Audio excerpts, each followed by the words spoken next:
ओम विष्णु ओम विष्णु ओम विष्णु ओम विष्णु। समस्त श्री विष्णु भक्तों को मेरा करबद्ध नमन प्रणाम। साथियों, आज अपन श्री गुरु जम्बेश्वर भगवान की अमृत वाणी के 56वें शब्द का भावार्थ करेंगे। ध्यान पूर्वक सुनिए। धरनों गांव से हटा करके रूपाराम को खिंदासर गांव में बसाया तथा सिंवर गोत्र रखी।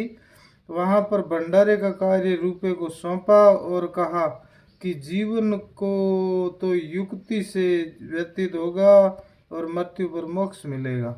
ध्यान रहे कि उस समय 24 जगह सदा व्रत भंडारे चला करते थे, जिसमें जन साधारण की सेवा होती थी। रूपाराम को खिंदासर गांव में बसाया भगवान ने। अब आगे एक समय जमानती के लोग समरा तल पर एकत्रित हुए और जम्बदेव जी से प्रार्थना करते हुए कहने लगे कि हे देव, आप हमें सुपात्र और कुपात्र के बारे में बताइए तथा हम किसको दान दें और किसको न दें, इसका भी निर्णय कीजिए। तब श्री गुरुदेव जम्बेश्वर भगवान ने ये शब्द सुनाया। ओम कुपातर को दान जू दियो, जाने ऋण अंधेरी चोर जू लियो, चोर जुले कर भाकर चढ़ियो, कै जिवड़ा ते कहने दियो, दान सुपाते बीज सुखेते, अमृत फूल फलीजे, काया कसोटी मन जो गुंटो, झरना ढाकण दीजे, थोड़े माय थोड़े रो दीजे, होते नाह न कीजे, जोय जोय नाम विष्णु को बीजे, अनंत गुणा लिख लीजे। इस प्रकार श्री गुरु जम्बेश्वर भगवान फरमाते हैं कि कुपात्र को दिया हुआ दान निष्फल हो जाता है। जैसे अंधेरी रात्रि में चोर ने मानो धन चुरा लिया है और धन लेकर पर्वत पर चढ़ गया है, वह धन न तो आप वापस ही प्राप्त कर सकते हैं और न ही आपने अपनी खुशी से सुपात्र को दान ही दिया है। इस संसार को छोड़कर जीव जब आगे पहुंचेगा तो उससे पूछा जरूर जाएगा। तब वह कहेगा कि मैंने अपने जीवन में बहुत दान दिया था, किंतु उससे फिर वह भी पूछा जाएगा कि तुमने दिया तो अवश्य में, किंतु किसको दिया। यदि सुपात्र को दिया हुआ है तो देना है, किंतु कुपात्र तो जबरदस्ती छीन के ले जाता है तथा आपके अन्न धन का वह दुरुपयोग करता है, तो उसके पाप का फल आपको भी अवश्य मिलेगा तथा आपके अंधन को खाकर शुभ कर्म करेगा तो उससे भी आपके भाग जरूर मिलेगा। भगवान फरमाते हैं कुपात्र को दिया हुआ दान है, उसमें भी आपको भोगना पड़ेगा, फल मिलेगा, भाग मिलेगा। और यदि सुपात्र को दिया है और उसने ग्रहण किया है तो शुभ कर्म किया है तो उसका भाग भी आपको जरूर मिलेगा।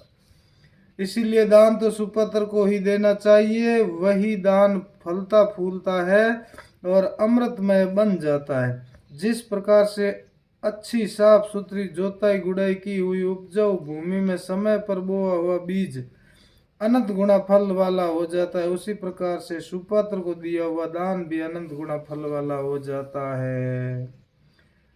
गुरु महाराज आगे फरमाते हैं, जिस सज्जन पुरुष ने अपनी काया को तपस्या रूपी कसौटी पर लगा दी हो, उस कसौटी पारक में काया खरी उतरी हो तथा मन को एकाग्र करके जो ईश्वर ध्यान में मगन हो, अर्थात चंचल मन को स्थिर कर लिया हो, अजर जो सदा ही जलाने वाले काम क्रोध लोभ मोह राग द्वेष ईर्ष्या आदि को जला दिया हो तथा उनकी राख पर भी संतोष शांति दया कारुण्य रूपी ढक्कन लगा दिया हो ताकि फिर कभी प्रकट नहीं हो सके, ऐसा ही सुपात्र हो सकता है।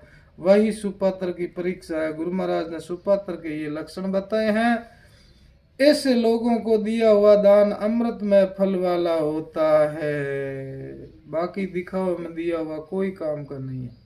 सुपात्र अधिकारी को तो आपके पास यदि कम है, ज्यादा नहीं है, तो भी उसी में से थोड़ा ही दीजिए, पर्याप्त है, किंतु पास में अन्न धन वस्त्र आदि होते हुए ना नहीं कीजिए। यदि सुपात्र कभी अपनी आवश्यकता पूर्ति के लिए आपके पास आता है तो आप अपना सौभाग्य ही समझिए। इसी प्रकार से सुपात्र कुपात्र का निर्णय करके आपके द्वारा सुपात्र अधिकारी को दिया हुआ दान विष्णु परमात्मा के अर्पण हो जाता है। वही विष्णु परमात्मा को समर्पण किया हुआ दान अनंत गुणा विस्तार वाला हो जाता है, तो उसे स्वर्ण अक्षरों में लिखा जाता है और वही सुफल और अमिट हो जाता है। बोलो श्री गुरु जम्बेश्वर भगवान की जय, श्री विष्णु भगवान की जय। बंधुओं, मेरे इस YouTube चैनल को सब्सक्राइब अवश्य कीजिए, आपकी महती कृपा होगी, और अन्य बंधुओं तक पहुंचाने के लिए इसको शेयर करना न भूलें। बोलो श्री गुरु जम्बेश्वर भगवान की जय, आज के आनंद की जय, माता पिता गुरुदेव की जय, सत्य सनातन धर्म की जय, गौ माता की जय, भारत माता की जय, धरती माता की जय, गंगा मैया की जय। बोलो आज के आनंद की जय। ओम शांति शांति शांति।